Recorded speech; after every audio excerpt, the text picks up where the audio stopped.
Coming up on First at 4, a murder suspect in Knox County is found after hours of searching. And we talked to a Commonwealth's attorney about a 19-year-old murder case involving a man that's just been released from jail. And another nice day today, but showers start to filter in by even later on tonight. I'm tracking the latest weekend forecast as well, coming up as Mountain News First at 4 starts right now. Dedicated to Eastern and Southern Kentucky, this is WYMT Mountain News First at 4. Good afternoon, I'm Steve Hensley. First at 4, a man wanted for murder in Knox County was found and arrested a short time ago.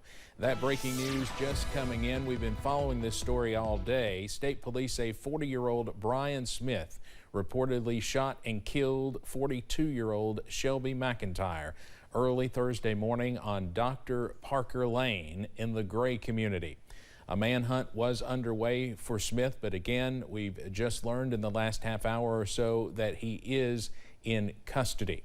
We hope to have more about this situation coming up tonight at 6, and of course, we'll update this story as we get new information on our website and news app. Now to some more breaking news just in. The Laurel County Sheriff's Department is reporting that there's been a serious traffic crash on the Hal Rogers Parkway at Kentucky 30 in London.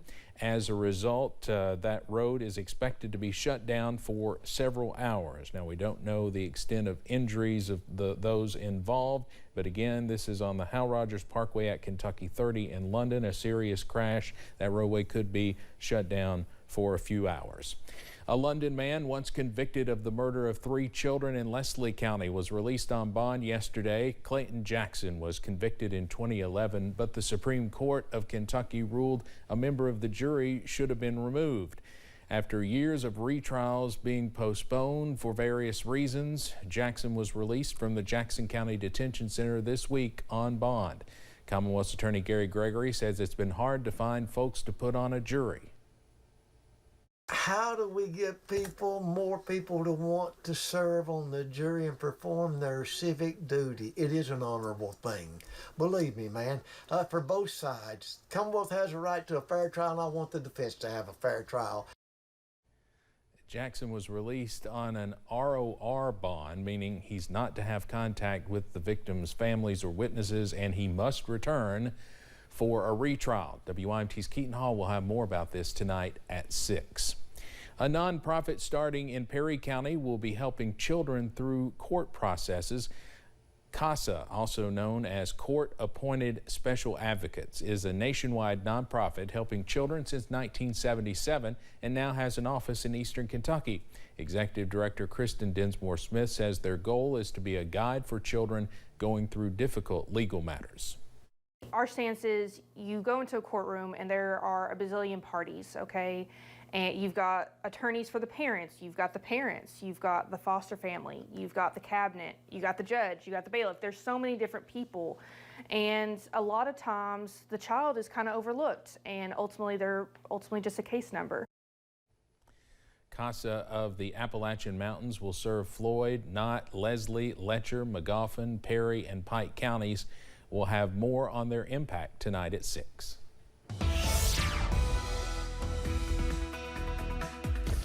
A gorgeously warm day all throughout the region today. Plenty of blue skies still out there for now, but we're starting to see some of those clouds scoot on in. Here's the view from our studios here in Hazard. Those hazy skies working on in, and you look at the temperature. It feels like a summer day out there. 86 the temperature here in Hazard. A view of those high clouds continuing to push in there from our Buffalo Mountain camera in southern Perry County. Temperatures throughout the region mostly in the low 80s, but some mid 80s sneaking in. Harlan joins Hazard at 86, Manchester's at 85, Grundy at 87. It's a warm one out there in spots. Already starting to see the first little hints of showers trying to push into far southern Kentucky out toward Lake Cumberland at this hour. I'm not convinced all of that's reaching the ground, but it is something we'll watch as this big storm system rumbles to our south, providing severe weather to parts of South Georgia. For us, not a lot of severe weather in the forecast, but we'll keep an eye on the potential for some of those showers a little bit later on. Your forecast first. not a bad evening to fire up the grill. We're staying in the 70s out there as we start hurtling toward the weekend. Mild and looking good as we head through the evening, but showers are back in the forecast. I'll have those details in a few minutes, Steve. Thank you. The question of whether Prince Harry and Meghan will attend next month's coronation of King Charles has dominated the discussion ever since the date was set. Finally, we have an answer. He is going and she is not.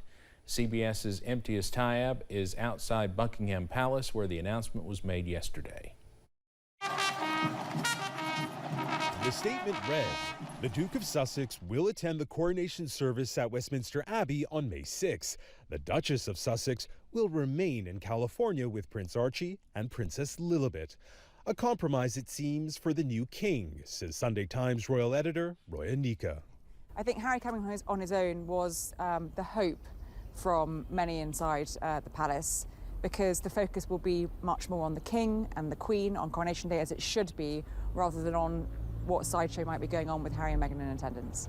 Prince Harry hasn't been in the UK much since he and Meghan stepped back as working royals in 2020. He attended Prince Philip's funeral, and the couple returned when Queen Elizabeth died. Prince Harry was also here last month to attend a High Court hearing in his case against the publishers of a British tabloid newspaper.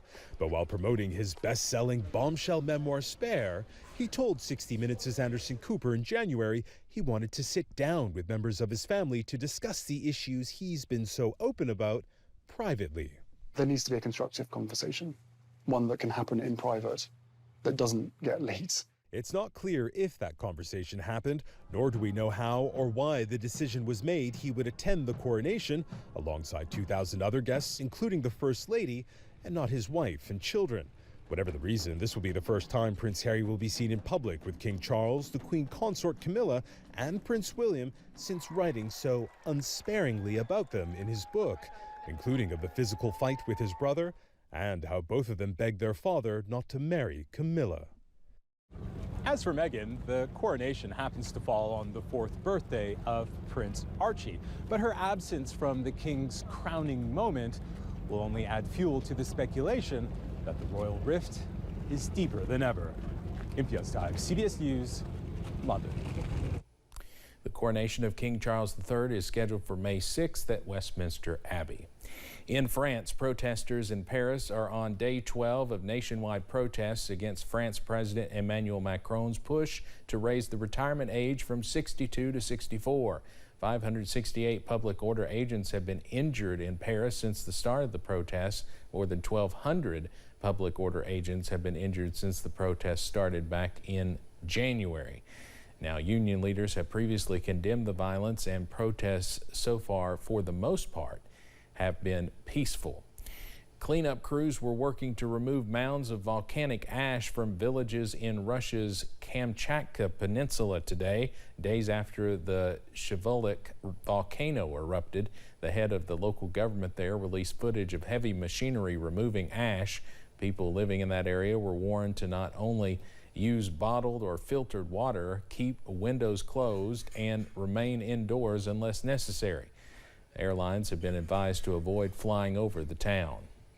At least 2 members of the Colombian National Police died this week after the collapse of a bridge over a river there. At the time of the total collapse, 2 police units, 2 trucks, and a private car were on the bridge. The governor says a police major and patrolman died. He did not provide information on injured people. The cause of the collapse is still being investigated. Terrorism is being ruled out right now. Coming up on First at 4, South Florida continues to deal with major flooding after an incredible amount of rain. And continuing to watch showers pushing into the region as we head into the weekend, tracking where they're headed on Future View. Coming right up.